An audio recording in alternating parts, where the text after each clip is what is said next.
On this edition of the NESCom Connection, a Southern Maine teenager is killed in a car crash. A couple is saved from an overdose, and we look at the highlights from the vice presidential debate. It's Friday, October 7th, and your NESCom Connection starts right now.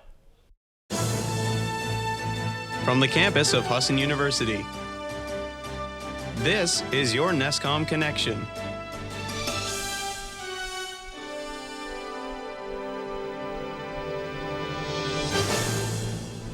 Hello everyone, I'm Nick Blazak.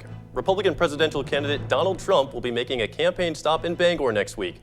According to his website, he will be at the Cross Insurance Center in Bangor on Saturday, October 15th. The event begins at 3 p.m. with doors opening at noon. This will be the fourth campaign stop in Maine for the presidential candidate. This announcement coming after his son and daughter-in-law were in Bangor yesterday to campaign on his behalf. The younger Trump said that if elected, his father will reduce taxes and regulations to make it easier for people and businesses to prosper. Laura Trump described the election as the most important in voters' lifetimes. Maine State Police and legal authorities are trying to figure out where a 26-year-old New York woman is located with her boyfriend. This after the two were in connection with an Amber Alert this week in Augusta. The Kennebec Journal reports Augusta police are considering Fatima China Gisentainer and her boyfriend, who goes by Dollar, as persons of interest in the case involving 3-year-old Lenore Wilson. Wilson was reported on missing Tuesday morning and was brought to the Augusta police station nearly 12 hours later. Deputy Chief Jared Mills says police have information on the couple's whereabouts and are following up on leads. At this point, no files have been charged in the case. A Limerick man is dead after the car he was riding in struck a utility pole. Authorities say 19-year-old Austin Pfeiffer died after he and the driver, 20-year-old Caleb Washburn, were ejected from the Ford Taurus Monday morning. The driver was taken to Maine Medical Center with shoulder and leg injuries. Police say neither man was wearing a seatbelt. A New York City man is charged in a fatal shooting in Biddeford is being held without bail. 20-year-old Timothy Ortiz of Brooklyn made his first court appearance on Monday after he was charged with murder. Police say Ortiz killed 30-year-old Jonathan Methot of Biddeford a week ago. He was charged with murder on Friday when he appeared in court on the basis of probation violation. The trial of a Maine man accused of mailing cyanide to a suicidal resident of England who killed himself will begin on Monday. Windham, Maine resident Sidney Kilmartin is facing multiple federal charges, including mailing injurious articles resulting in his death and wire fraud. He was pleaded not guilty. Investigators say Kilmartin advertised and mailed a substance he claimed was cyanide to several suicidal people. The substance was actually Epsom salt. Vermont Senator Bernie Sanders is in Bangor today campaigning for Hillary Clinton. Sanders is appearing at the Cross Insurance Center. A spokesman for the Clinton campaign says Sanders will compare Clinton's economic plan to Donald Trump's. Sanders is also talking about raising the minimum wage, climate change, free public college tuition, and criminal justice system reform. We've heard from the two candidates who hoped to be president earlier this week, while their picks for vice president squared off in their own debate. Scott McLean has the highlights. When we come back, reporter Paige Rollins will tell us about NESCom's nomination for a national award. And later, Matt Cunha will tell us if the hurricane to our south will have any effect on Maine. The radio station at the New England School of Communications at Husson University has been nominated for a national award. NESCom reporter Paige Rollins joins us live from the newsroom with more on that story. Paige? Thanks, Nick. Paige, how will this affect NESCom in the near future? Nason says this is a significant nomination, and he believes it is likely to draw more students to the radio broadcast program here at NESCom. Okay, Paige, thank you for that report. A woman at a pizza shop in Ohio helped save the lives of a couple who nearly overdosed on drugs. CNN's Frankie Jupiter reports. That Narcan might not save you.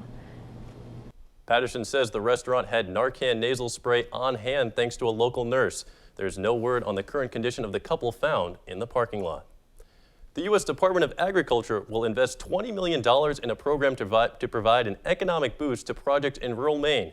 The grant to Coastal Enterprises Incorporated will provide money for projects such as healthcare facilities, child care centers, and schools. Democratic Representative Shelley Pingree says the grant will help bring revenue to parts of the state that often get overlooked. It's part of a $400 million grant invested in rural parts of the country. According to the Maine Department of Agriculture, northern and northwestern Maine will see peak foliage this weekend. Millinocket to Fort Kent will also be seeing the most color. Officials say despite drought conditions, the leaves are turning color rapidly. The Maine Marine Patrol is offering a $2,000 reward for information that could lead to the arrest of those responsible for the sinking of a lobster boat in Port Clyde. According to officials, this is the third time in 2 months that the 35-foot boat has been sunk. The boat most recently sank last Friday night, just 2 days after it was repaired from its last sinking. The reward is being offered by Maine's Operation Game Thief. More than 2 million people in 3 southeastern states have been urged to evacuate ahead of Hurricane Matthew. That includes about 100 senior citizens who had to leave their home living center in Charleston, South Carolina. As Kim Passeth reports, they're getting a very warm welcome at another senior center 300 miles away. Reporting from Daytona Beach, Florida, I'm Holly Furfer. Back to you.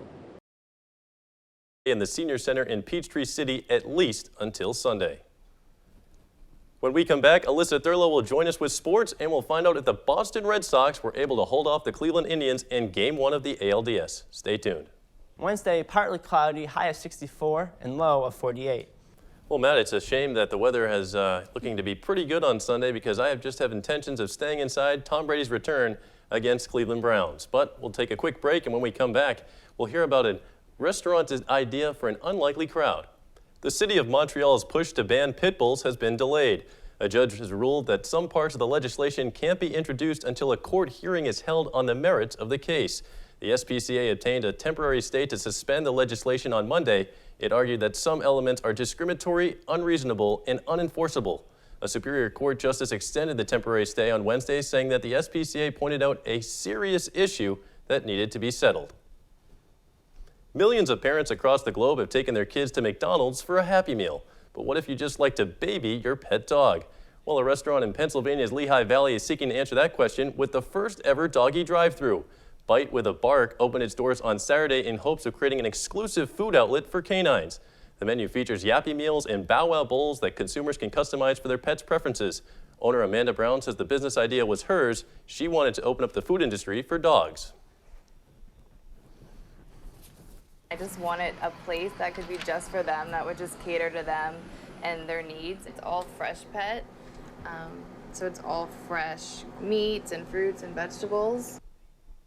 Until they expand, I guess it's just going to be table scraps and frozen treats. Well, that wraps up this edition of NESCom Connection. For more news and sports, check out our NESCom journalism channel on YouTube.